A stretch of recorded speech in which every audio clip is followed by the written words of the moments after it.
America और Israel से Iran के खिलाफ शुरू किए गए ऑपरेशन एपिक फ्यूरी का आज छठा दिन है।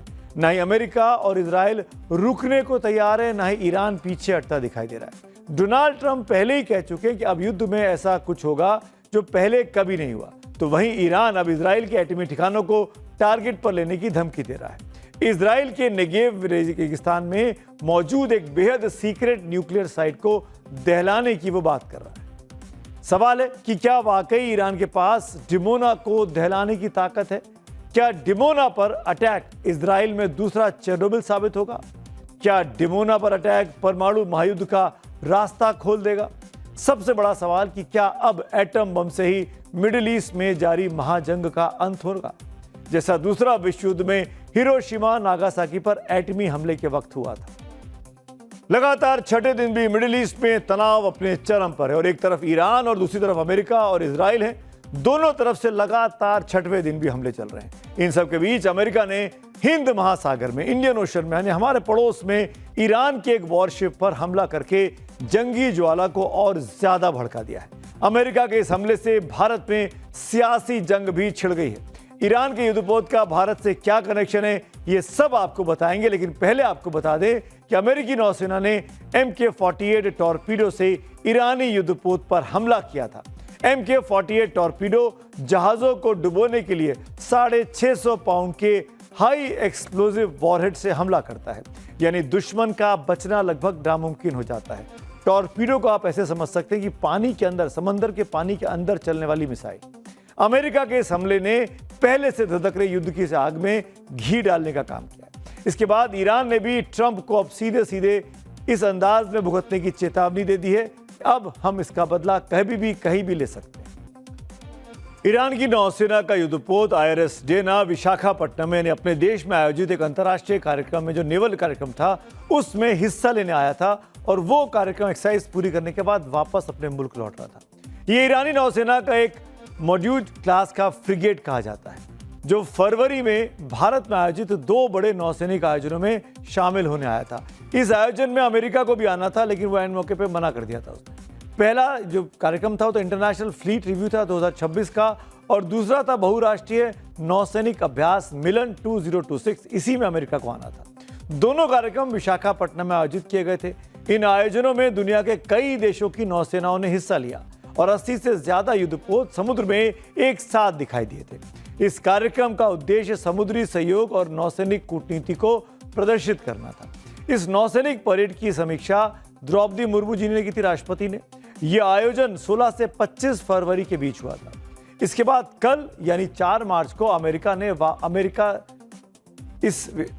ने जो वापस लौट रहा था ये युद्धपोत, उस पर ईरान वाला युद्धपोत डेना पर अंतर्राष्ट्रीय जल क्षेत्र में वो जैसे ही शामिल होता है, पहुंचता है, वहां पे अमेरिका उस पर हमला कर देता है। INS डेना हिंद महासागर के रास्ते ईरान लौट रहा था। इसी दौरान श्रीलंका से लगभग 40 नॉटिकल मील की दक्षिण में इस पर यह हमला हुआ। यह हमला जिस जगह हुआ वो भले ही अंतर्राष्ट्रीय जल क्षेत्र में आता हो, यानी भारत की समुद्री सीमा से बाहर आता हो, लेकिन भारत के लिए रणनीतिक तौर पर काफी ज्यादा अहम हो जाता है, क्योंकि वो हमारे देश में हमारे न्योते पर शामिल होने हिंदुस्तान आया था।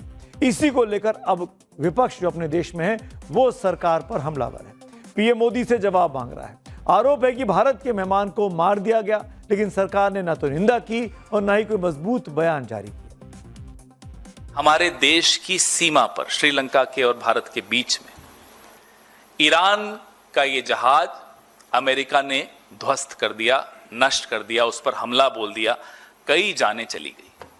हमारा मेहमान था, हमारी इंडियन ओशन में था, जिसके बारे में प्रधानमंत्री जी देखिए क्या क्या ट्वीट करते थे। ये ट्वीट उन्हीं का है। इंडियन नेवी भारतीय महासागर की गार्जियन की तरह तैनात है, गार्जियन है। प्रिंसेस लतीफा के लिए तो गार्जियन थे भाई, उस वक्त तो हम इंडियन ओशन के गार्जियन थे। अपने मेजबान की एक परंपरा होती है, हम मेजबान थे, अपने मेहमान की हम रक्षा नहीं कर पाए। इस मौके पर विपक्ष सरकार पे सवाल खड़े कर रहा है। जाहिर तौर पर विपक्ष को एक मौका मिल गया हमला करने का, लेकिन फौज से रिटायर्ड और very decorated officer major general GD Bakshi का आप क्या कहना है इस पूरे विवाद पर, वो भी सुनवाते हैं। निहत्थे जहाज को मारा है और उनको कम से कम भारत से बात करनी चाहिए थी, भारत को जतलाना चाहिए था, क्योंकि कोई भी मेहमान आपका आता है उसकी इज्जत सत्कार करना, उसका मतलब ख्याल करना आपका दायित्व होता है। बट ये हम तो देख रहे हैं कि अमेरिका की तो अजीब ही एक फलसफा होते जा रहा है कि मेरे बाप का राज है। अमेरिका की भी आलोचना की और भारत सरकार की क्या रणनीति होनी चाहिए इस बारे में भी जीडी बख्शी ने कहा। ये पूरा इंटरव्यू आप टाइम्स नाउ नव भारत पर देख सकते हैं, उनके यूट्यूब चैनल पर बहुत जल्द अपलोड होने वाला है। तो पहली बार आज भारत सरकार ने आधिकारिक तौर पर अयातुल्ला अली खामेनेई की हत्या की निंदा की है। सरकार की तरफ से बाकायदा ईरान के दूतावास में शोक पुस्तिका पर हस्ताक्षर किए गए।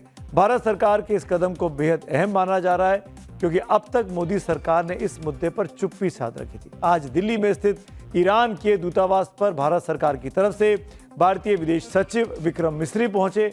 उन्होंने दूतावास में शोक पुस्तिका पर हस्ताक्षर किए और ईरान के मारे गए supreme leader Ayatollah Ali Khamenei के प्रति संवेदनाएं भारत की तरफ से व्यक्त की। विदेश मंत्री एस जयशंकर ने भी ईरानी विदेश मंत्री सैयद अब्बास अराक्ची से आज फोन पर बातचीत की है। सोशल साइट एक्स पर एक पोस्ट में उन्होंने कहा कि आज दोपहर ईरानी विदेश मंत्री सैयद अब्बास अराक्ची के साथ टेलीकॉन हुआ। विदेश मंत्री ने पश्चिम एशिया में चल रहे संघर्ष का ओमान के विदेश मंत्री से भी बातचीत की। क्या बातचीत हुई ईरान के विदेश मंत्री के साथ, ये डिटेल जयशंकर साहब ने अपने इस पोस्ट में नहीं दिए हैं, पर यह जरूर कहा कि ईरान के विदेश मंत्री और हमारे विदेश मंत्री के बीच बातचीत हुई है। कार्यक्रम के लास्ट में आ चुके हैं, बात करता हूं पब्लिक व्यू की। योगेश शुक्ला साहब का पोस्ट है नीतीश कुमार के बारे में। नीतीश कुमार राजनीति के बड़े पक्के खिलाड़ी हैं जो अपने बेटे को बिहार का डिप्टी सीएम बना देंगे। यही बात बीजेपी ने महाराष्ट्र में उद्धव ठाकरे को भी कही थी, मगर वो कच्चे निकले और आज पद से वो हाथ धो बैठे। अगला पब्लिक व्यू है ज्योत कुमार शर्मा का, जो कि ट्रंप के बारे में लिखते हैं। अमेरिका का नेगेटिव पॉइंट एक और है कि ट्रंप ने अमेरिकन कंपनियों से अपने रिश्ते इतने खराब कर लिए हैं कि अब कोई भी ट्रंप को अपने ही देश के अंदर हेल्प नहीं कर रहा है। इंटरेस्टिंग व्यू है। चंदन सिंह सीमांचल वाली स्टोरी पर ट्वीट करते हैं और लिखते हैं कि सीमाओं की सुरक्षा से लेकर सीमांचल के विकास तक अब बिहार की राजनीति का नया रणक्षेत्र सीमांचल। क्या बीजेपी का सीमांचल प्लान बदलेगा बिहार का चुनावी गणित? उल्टा वो सवालिया अंदाज में पूछते हैं, बताते हैं। तो आज मेरे साथ चक्रव्यूह में इतना ही, लेकिन कल शाम मुलाकात होगी आपसे फिर से। तब तक के लिए शुभ रात्रि। खबरों की रणभूमि में यहां शोर नहीं सोच लड़ती है, जहां शब्द नहीं फैक्ट्स वार करते हैं और हर सवाल खोलता है सच की नई परत।